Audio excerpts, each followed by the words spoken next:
This is Think Tech Hawaii. Community matters here.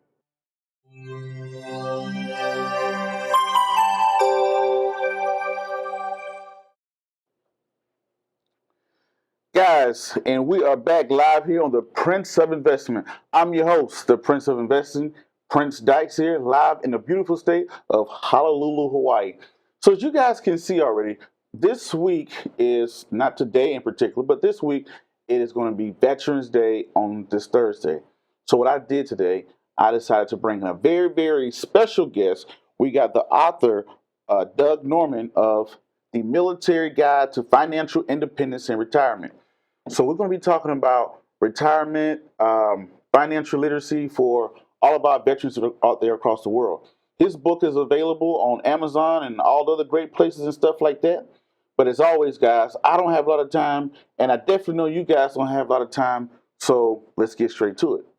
So let's go ahead and welcome my guest today, Mr. Doug Nordman. How you doing today? Doing good, Prince. Good to be here. Thank you for having me. Good to be here? Okay, awesome. Now, it's quite a background there. Quite a background. Oh, definitely. So you wrote this book called The Military Guide to Financial Independence and Retirement. Why did you think it was so important to educate veterans on financial literacy and retirement? You know what it was like when you were starting out on active duty, and all you knew was that you were getting more money as a young adult than you'd ever had in your life. That's true. And the next thing you knew is you had to get a hot car or the latest technology or a new cell phone or some kind of cool gear. And what really happens is that's when you should be saving your money for financial independence. But it's very difficult when you're just starting out in the military to remember how to do that. And so the book is designed to show you that you can save for financial independence even while you're in the military. You don't even need to go to 20 years or get a pension.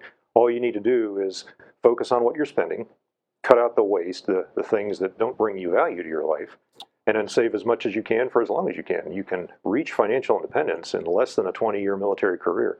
And even if you just do one obligation in the military and then get out and be a veteran and move on in your civilian life and your bridge career, maybe the reserves or National Guard, you can still reach financial independence in a very relatively short time.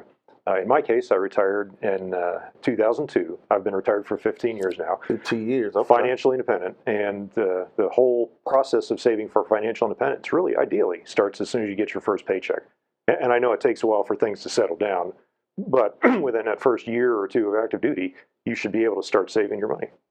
Now, that's great what you said about how you did 20 years and, you was a military officer and you retired now in 2002 and, you're financially independent. And that's very rare you see veterans do 20 years and be financially independent. Yep. Now, you have so many investment vehicles out there, right? You got the TSP, you have, you got people on TV, you got shows like this, you got mutual funds, you got ETFs, you got stocks, bonds, whatever the case may be, for someone out there. Because a lot of us came in, like myself, I was 18 years old, didn't have a clue about investing, right? That's right. All I knew was that, hey, military people get, they earn a pension after their 20 years, they do 20 years. But you go into a room, on the enlisted side in boot camp, you go into a room and they shout at you for about 5 minutes. You need to do this, blah, blah, blah, blah, blah. Sign up for this or whatever the case may be. You sign up for it. Now you're in the TSP program. That's right. And you're guessing, hey, I guess that's it. So that you went off and done this, what would be your advice? How would somebody start? That maybe that E3, E4, E5, or E6 or 7 that's listening to this, what advice would you give to them? Well, I would advise people when you're in recruit training and they're yelling at you to sign up for the thrift savings plan, just do what they tell you to do. Don't ask questions. Don't come to anybody's attention. Get out of there as soon as you can. Got it. Eventually, you're going to finish all that basic training. You're going to go out into the fleet or out into the forces, and you're going to be doing your job. But eventually, you're going to have some spare time on your hands, and that's when you look at the thrift savings plan. If you've invested in a thrift savings plan, as you probably did when you signed up, then you should look at how much money you're putting in the thrift savings plan. And everybody says, well, I don't have any money. I can't afford to save for financial independence. I can't afford to save for retirement. But everybody someday is going to be out of the military. And the best time to start saving is the day you join the military. The second best time to start saving, if you don't do that, is today. So I tell people, go look at what you're spending. And the easiest way to understand your spending is to just track your spending, whether you use software or a smartphone or a pen and paper or a piece of computer software on your personal computer at home. Whatever you do, track your spending. And after a couple of months of doing that, you'll figure out where your money is being spent well and where it's just being wasted. And it's very individual. It's very personal. Some people feel like they're wasting their money on eating out and dining out too much. Other people feel like they're wasting their money on drinking alcohol. Whatever it is, it's a personal choice. And after a couple of months of tracking your spending, you'll look at what you spent your money on and you'll say, well, I know where I'm wasting my money. And that's where the savings begins. You stop wasting the money on the things that don't bring you value to your life. And from there, you start saving that money. And you'll soon get yourself out of debt. You'll have extra money in your checking account every month. And now you'll have extra money to send to the thrift savings plan. And so you go into MyPay or whatever your services pay website is, and you raise your contribution to the thrift savings plan. And I know it can be overwhelming. The first thing that the MyPay system says is, do you want to do it in a Roth thrift savings plan or in a traditional thrift savings plan? And we make it complicated. But when you're just starting out, the easy answer, the one that will have no troubles later on, is to just pick the Roth thrift savings plan. There's a number of tax reasons, and you can talk to a financial advisor and get all the details, or ask me offline after the show here. But the easy answer is the Roth thrift savings plan. And once you do that, you should set your contribution as high as you feel comfortable with. Maybe that's 5% for some people, others might be 15%. A few individuals might be able to set their contribution to 40%. And I can say that the math of reaching financial independence says that if you are able to save 40% of all your money, of your gross pay, 40% for less than 20 years, maybe about 16, 17 years, you'll probably reach financial independence even without the pension. I got a couple of questions that you said there.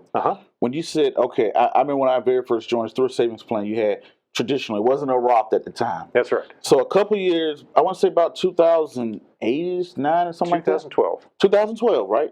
They came out with the Roth. So a lot of people say, well, you said, hey, you got some, I would recommend you go Roth. What in the heck is the difference between a traditional and a Roth? Because a lot of people, a lot of sailors, a lot of Marines, Army that are serving across the globe and that have served. And we also have a lot of civilians that are sitting back and they're like, okay, well, like you said, you sign up for it. You're like, I don't even know if I have traditional or Roth. Now what? What is the difference? Like, why would you recommend I get the Roth? I get this question all the time when I talk to people. There are people that don't even know if they signed up for the thrift savings plan. You know, they blocked out all that trauma of recruit training and they just don't want to have a flashback. So the first thing we say is go find out if you're signed up for the thrift savings plan, and then you probably have to go figure out what your password is and have that sent to you or reset. Once you get that straightened out, then you're ready to look at the two. Now, military service members are lightly taxed. You earn money and you have a base pay, but you also get a lot of tax-free allowances. And the numbers are that about 2/3 of your pay of all your money that you get in the military is taxable, but about 1/3 is tax-free. And so you're lightly taxed already. And then when you fill out your tax return and send that off to the IRS, many junior enlisted and even junior officers have what's called an earned income tax credit or a child care tax credit or a number of other tax credits that are available to them. And if you take those tax credits, even though you may lightly be taxed, when you get to the end of the tax form, it'll tell you that you can apply some credits to your taxes that you owe to the federal government. And before you know it, your tax bill is very low, maybe just $100, maybe even zero. So if you're not paying any taxes, then you might as well put your money in somewhere where it's after tax, where you don't have to pay tax on it later on. So my advice when you're just starting out is pay your taxes now with the Roth thrift savings plan, put your money in a Roth TSP. It's already had its taxes paid on it. And the nice thing about that is all the growth in that Roth thrift savings plan account for the rest of your life is tax-free. Wow. You won't pay any more taxes. Now, what you just said that you spoke about, you said, hey, you know, you have your thrift savings plan, you have the traditional, you have the Roth. And I'm 100% in agreement with you. I tell, you know, all of my junior people and supervisors, anybody that listens, I said, to me, it's a no-brainer. Because I feel most veterans will earn more later in their life than they will in the military. Because in the military, you know, you get so many tax breaks, you know, you're not, your housing allowance, you get all these different tax breaks that you may have. And most people, once they go into, after the military life, they will have their pension and they usually find to start another career. And by the time, you know, I don't know, 20, 30 years from now, when it's time for you to withdraw that money, now you have to pay taxes on it. And that tax bracket, that could be, we don't know what the tax rate may be. So you're looking at it, you're saying, hey, if you're being tax-free now, take advantage of it, get into the Roth, and that your earnings will be taxed tax-free. Very lightly. Essentially. That's right. When you can pay the taxes now in the lowest tax bracket you might ever be in for the rest of your life, that's what you should do. Now, there are other times, if you serve some time in the military and get out of the military and you're financially independent, or maybe you're living off your savings for a while, but you don't have any income. If there's a period in your life where your income is very low, then maybe it makes sense to pay your money and pay your taxes later. But that's very rare. Very few people get out of the military and start traveling the world and never spend any money. So I would advise people to start out with the Roth Thrift Savings Plan. Okay. Now, the thing that you mentioned, you keep bringing up this word, financial independence. Exactly. Financial independence, is that a number? Like, how do I know, like you know, this is the finish line, financial independence. How do I know? What is that? Like, what technically people is that? People just want to know what to do. Yes, they just want to, exactly. How much do I need? How's it going to take me? And I sympathize that. I'm not a certified financial planner. I don't have any fancy three-letter acronyms after my name. I don't have any financial training. I'm just a smart guy who figured this out with a lot of help from the internet and a lot of other military people. That book is written with stories and advice from 50 other service members and their veterans and their families. And so we had a pretty good crowdsourced book when we wrote that. And in there, you know that when you're financially independent, the first thing is you don't have to work for money. You can. You don't have to. When you're financially independent, you have control over your time. Your time is your own. You can keep working if you want to do whatever career you're in. If you find it challenging, fulfilling, then keep doing it. Some people have no reason to ever stop working. Lawyers, doctors, university professors. Some people in the military want to keep going right up until they're age 60 or 62. They have no reason to quit. If they're enjoying what they do, then they should keep on doing that. But financially independent means that you have the control over your time and you have the choice of how you want to spend your life. You don't have to work for money. You could work for money. You could donate it all to charity. You could spend your whole time surfing. You could travel the world. It's just whatever you want to do. And the very next question that comes up after I say that you're financially independent is people want to know, well, what are you going to do all day? We can answer that question later. Now, the next question is, I can fill that time up. I can fill that time up just fine. And that's what everybody else eventually learns to do. The other question is, what's the number? What do I need? How much is it going to be? And the answer is, it depends. I hate hearing that number. I hate hearing that comment from financial specialists, but that's the answer. The tripwire, the thing that makes you say, I might be financially independent, is when you have enough assets, savings and investments, things that you can convert to money. When you have enough assets that you have 25 times your annual spending, then you're probably financially independent. Now, I'm putting a whole bunch of weasel words in there and caveats and maybes and supposedlys in there, and that's because it's a tripwire. And the idea is that if you spend $40,000 a year, I've done this math already. If you spend $40,000 a year, then your 25 times your annual spending would be $1 million. So many people spend about $40,000 a year. That works out to a little less than $4,000 a month. If that's your expenses, then you look at your annual expenses. I mean everything: taxes, groceries, mortgage, rent, whatever you spend your money on, vacations, family meetings, whatever you want to spend your money on. All of your annual expenses, 25 times that, and you're financially independent. So if you could get your annual spending down to $25,000 a year, just a little over $2,000 a month, now the math means that you only need $625,000 of assets, of savings. And that's probably going to last you for 30 years. Now, when I say probably, I mean the opportunity, the chances that the odds are that it's going to be 80%, maybe even higher, that you'll get through 30 years. The reality is that the computer systems that simulate the stock market and the economy and all the other factors that go into this number that I just quoted, that study can't replicate everything that people do. It can't imitate human behavior like we do. So when I say 25 times your annual spending, what I mean is the computer studies show that is a very high probability of working out, and it's a probability higher than 80%, and it's probably going to be 100%. It's like giving you a lottery ticket and telling you that 80 of these 10 lottery tickets are going to win the lottery, and you're never going to need to play the lottery again. And so you're quickly going to use those lottery tickets and look at them and figure out how that works. You're not going to say, well, I need to work for another year or two to see if any of these lottery tickets pay off. So 25 times your annual spending, and then you can really start digging into the numbers and figuring out if you really are financially independent. Okay. That's a good little calculation to figure it out. But guys, as always, we're going to take a quick break. And after the break, we're going to get into a little bit more of the TSP. That, okay, you say put your money in the TSP, but the TSP has so many different funds, you don't know what to do. Okay, Mr. Norman, can you give me some more about that? But stay tuned, stay locked in for more with the Prince of Investing right here on Think Tech Hawaii.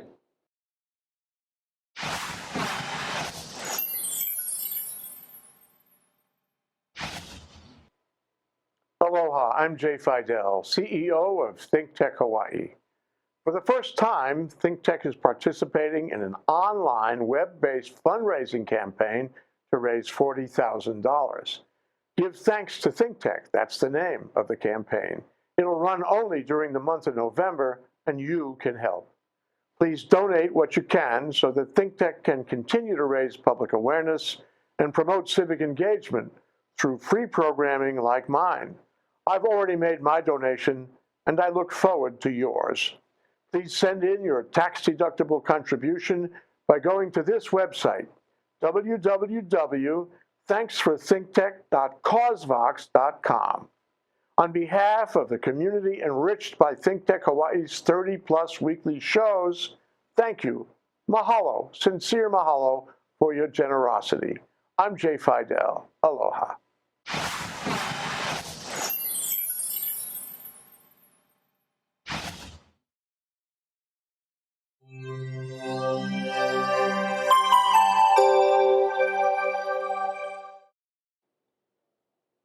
Guys, and we're back live here on the Prince of Investment. I'm your host, the Prince of Investing, Prince Dykes. As you guys who's already tuned in before, we're here with the author of the Military Guide to Financial Independence and Retirement.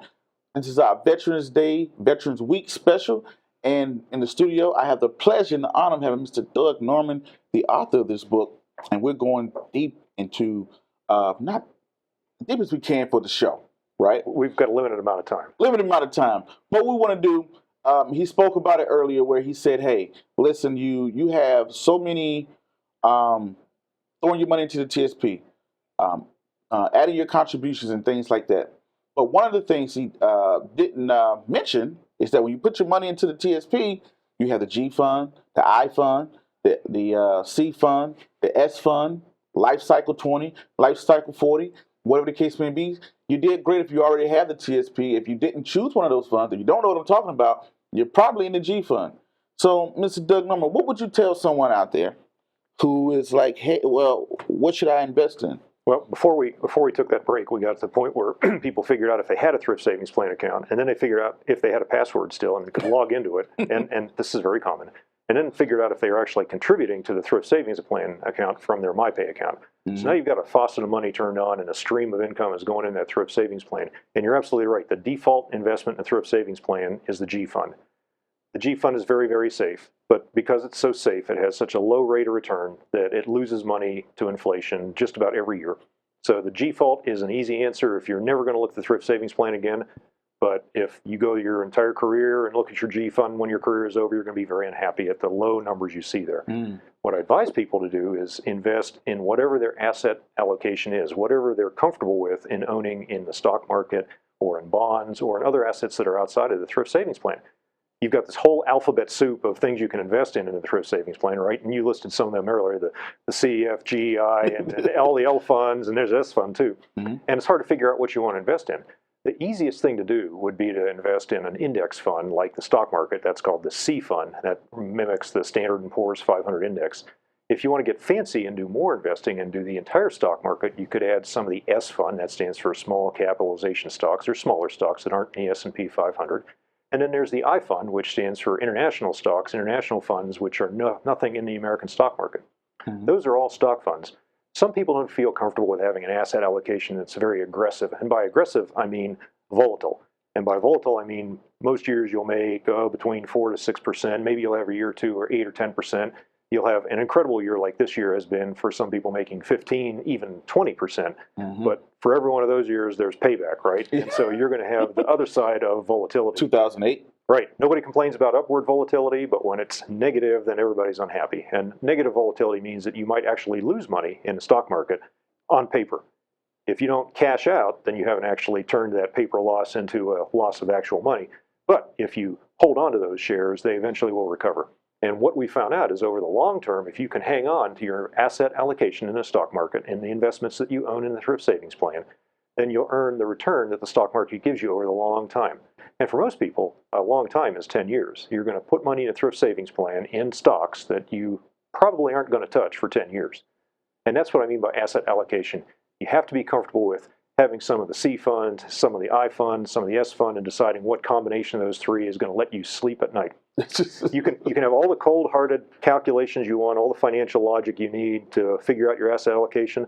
But if you can't sleep at night, or even worse, if your spouse can't sleep at night, then you're not going to be happy no matter how well the stock market does. So you have to pick that asset allocation that works for you. Okay. Or, to keep it even simpler, let the thrift savings plan pick your asset allocation for you. And that's the other acronym you were talking about, the L funds. Okay. L stands for life cycle, and it's where you are in your life and where you are in your investing life. And the L fund is a series of funds of different asset allocations from all the other funds in the thrift savings plan.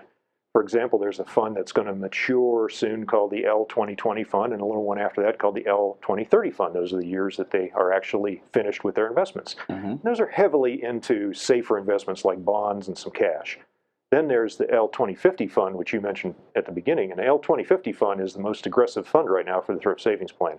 And it's got mostly the C, S, and I funds in it, as well as some of the other thrift savings plan funds. So you pick an asset allocation that's comfortable for you. You can mix and match the C and S and I funds, or you can go with one of the L funds like the L2050 fund. And the whole point is to turn on the faucet to put the money into the thrift savings plan and to keep raising your contributions whenever you can, but to just move about your business and not worry about the thrift savings plan every day. You can drive yourself crazy, but if you just put the money in there and keep on investing and save as much as you can for as long as you can, you'll reach financial independence even if the stock market has a bad year or two. Okay. Now, the thing about it that you made some great points where you said, hey, you can go through C, S, and I. Well, you got the C is common stocks, right? It pretty much the S&P 500. Exactly. Then you have the I fund, which is I for international, and then the S for small cap. That's right. And then you say, hey, you can go to the life cycle where it kind of does asset allocation for you. And what it does is to say, hey, we're going to, depending on how aggressive you want to be, then it becomes more conservative, supposedly, as time goes on, to when you get to your target date. Now, to someone out there, let's say if you have the C fund, you have the S&P 500, which is the top 500 companies in America. Now, when we look at a lot of the top 500 companies in America, wouldn't you say a lot of them are already international? Am I already diversified? You're absolutely right. You're absolutely right. So some people may say, hey, if I have the C and the I, am I overly invested into the international markets? You could be. It's all whether you're comfortable with international asset allocations and how comfortable you are with it. Now, if you're going to have a high equity asset allocation, high stock asset allocation, you could put all your money in the C fund if you wanted to in a thrift savings plan. Okay. That would give you some international exposure. But if you wanted to add more, then you could do that. You could add an international fund. Now, I have some money in my investments. I can't invest in the thrift savings plan anymore, but I still have a thrift savings plan account before I start withdrawing from it. And you can leave that invested in the stock market or invested in anything you want. And so I use some of the C fund, but I also use the I and the S funds. So if you had the chance to do it all over again, walk into the military. That's right. How would you asset allocate your TSP? If you was walking into the military. I'd buy a really big pickup truck. No, I'm kidding. I would choose an asset allocation that was very aggressive. And the reason I say that is because I do math. I'm fairly comfortable with volatility. And as an experienced investor, I know I can handle it in the long term. And we're talking 10 years or longer. So if I was just starting out, the military guarantees you're going to have a job. Guarantees you're going to be pretty busy. You're probably not going to get laid off anytime soon unless you really mess up. Exactly. So with that income, with that assured income, then you're not going to have to save a lot of money for unemployment insurance, for example, or for having a layoff or losing your job. Instead, you're probably going to be there for the next 4 to 6 or 10 years, whether you thought that was a good idea or not. And because of that, you can put your contribution in a thrift savings plan and take the long-term perspective. Now, when you say aggressive, how would you make it aggressive? I would invest at least 50% in the C fund, and personally, I'd go higher than that. I'd go up as high as 80% in the C fund, and then 10% in the small cap fund, the S fund, and 10% in the I fund, the international fund. Now, there have been times, 2008 was one of them, and 2009 was one of them, where we went in even heavier with the S fund and the I fund, and we just tried to stick to our asset allocation. And so back then, we were supposed to rebalance. You've heard that term? Asset reallocation and stuff. So in 2008, when the market took a downturn, you invested more. Well, what happened was some things dropped more than others. Yes. And so when the stock market was dropping like crazy, we were putting more cash into the stock market. Wow. And in some things that were dropping less than others, you might actually take money out of one asset and put it into another asset. And it's hard to do. I wish I would have Once known. again. I wish I would have known about this today. You know, in 2008, Oh, when I came in, I was rather young in my military career, and I thought like, wow, just get out of the market, you know, because I didn't know, you know, what I know today. To Oh, yeah. say, hey, this is the best time to buy. This is when you need to be investing more aggressively in a downturn. What I was thinking Yep, about was maybe I absolutely. need to withdraw, or whatever the case may be, but that's due to a lack of financial literacy. Right. So Right. that's and I applaud you for that, because it's easier said than done It was hard. to see, let's say if North Korea launches a missile tomorrow and the market starts to collapse. You know, it's very hard to say, oh, it's the best time to go in and sell. Because in 2008, yes, looking back on it, when you watch the charts, you're like, oh, that's the perfect time to buy. But we was on Yep. two wars. We was in Iraq and Afghanistan. We were gas prices at an all-time high. You know, we was going through an election. We had all these things that were going on. You had all these big banks that was closing down. You're talking about Ford collapsing, Bank of America. So it's a very scary time Very scary. in the financial industry. Now let's buy more shares, right? The stock market has a sale and everybody runs away screaming. That's true. Yeah. Now, someone who's listening to this, how did Doug Norman, what was his steps to becoming financially independent after his military life? Well, I did it during my military life. And back in the 1980s and 1990s, we were using stone tablets and mallets and chisels to figure out our investment asset allocation. This was before the World Wide Web really got started. There was not The Motley Fool. There was not CNBC. Well, it was on TV, but it was just getting started. A lot of the tools today just did not exist back in the 1980s and 1990s. And all my spouse and I knew to do was to save as much as we could. And because we knew we were going to be employed for a while, we knew that we could put that into the stock market, into a high asset allocation of stocks, equities, and just keep doing that for the long term. And so my advice today would be, once you've tracked your spending and figured out what you're wasting money on, you start saving some money, try to invest as much as you can in a thrift savings plan. And I would say definitely start out with 5%. As soon as you can go to 15% of your base pay into the thrift savings plan, do that. And then just try to keep raising it. When you enter the military, you're used to a very low standard of living, right? I remember my submarine days and being deployed and out there, and all the little things I really needed to keep my life are much different than they were apparently today. So you know where the dividing line is between being frugal and not wasting your money and having deprivation because you're deployed and sleeping in the desert or underwater or on the ocean. And so you know the line between frugality and deprivation. You know where you feel challenged and fulfilled at saving. So save as much as you can. Feel challenged and fulfilled at taking care of your future, but don't feel like you're not going out, not spending any money, not having any fun. And once you are reaching that savings level, keep raising the amount of money you put in a thrift savings plan. Eventually, you'll maximize the contributions to the thrift savings plan. And then you can save even more in a Roth IRA, individual retirement arrangement. And that's your Roth IRA and your spouse's Roth IRA if you're married. And then you'll save even more in taxable accounts. And as high as you can get your savings rate for as long as you can will get you to financial independence. And in my case, it was that high savings rate that got us to financial independence by the time I retired from the military. From 1982 to 2002, actually at the end of 1990s, we were pretty close to financial independence. Wow. We made all the mistakes, right? We chased hot performance.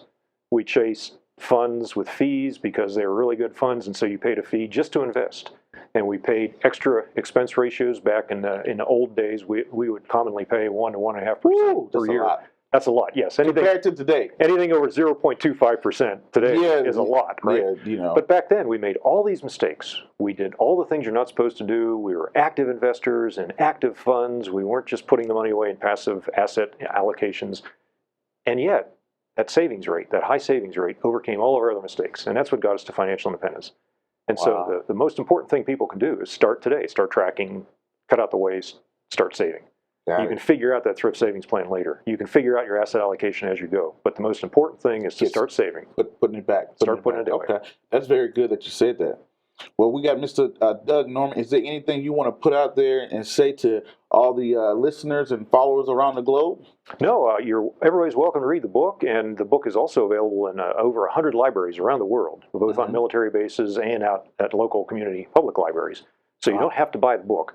All the proceeds from that book, all the revenues that I make from my writing, I donate that all to military-friendly charities like Wounded Warrior Project, Fisher House Foundation. Wow. So once you read the book, feel free to donate it to a library or pass it on to somebody who needs it.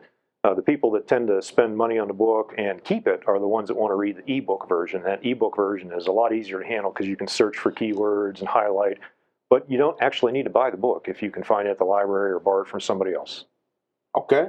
So guys, you guys can see right here on the screen here, you have the Military Guide to Financial Independence and Retirement. It's available on Amazon. We got the host right here. All of the proceeds go to charity of military veterans.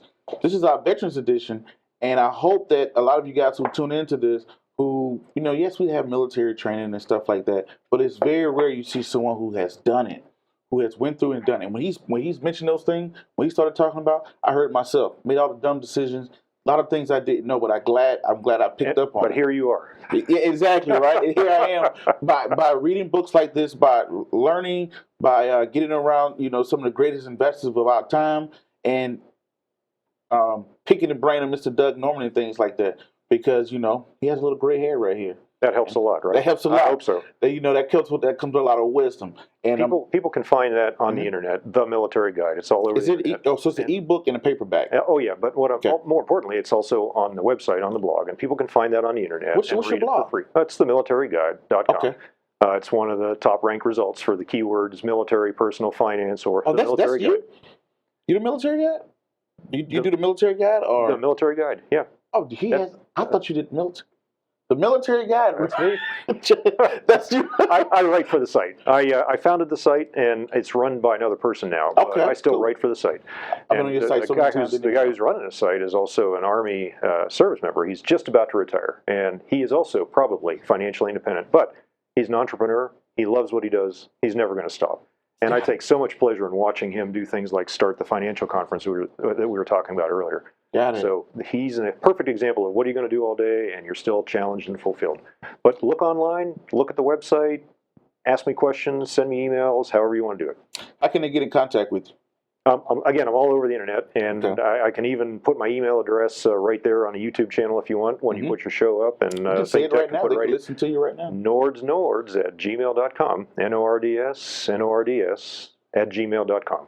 There you go. Nords is a nickname an old XO gave me. Okay. A family-friendly nickname. Got it. Norms. All right. So there we go. We got the Military Guide to Financial Independence and Retirement. And to all my comrades out there, I want to say thank you guys for your service around the globe and around the world, especially the bubbleheads out there on submarines across the globe. Keeping us safe and silent, the silent service. But thank you guys for tuning in. As always, each and every Tuesday, we coming to you guys live. And wherever you get us, don't forget to hit the like, subscribe, comment, and share button. Don't forget to tune in again. And until the next video podcast, whatever you see me do crazy around the globe, peace, be safe, I'm out, and thank you.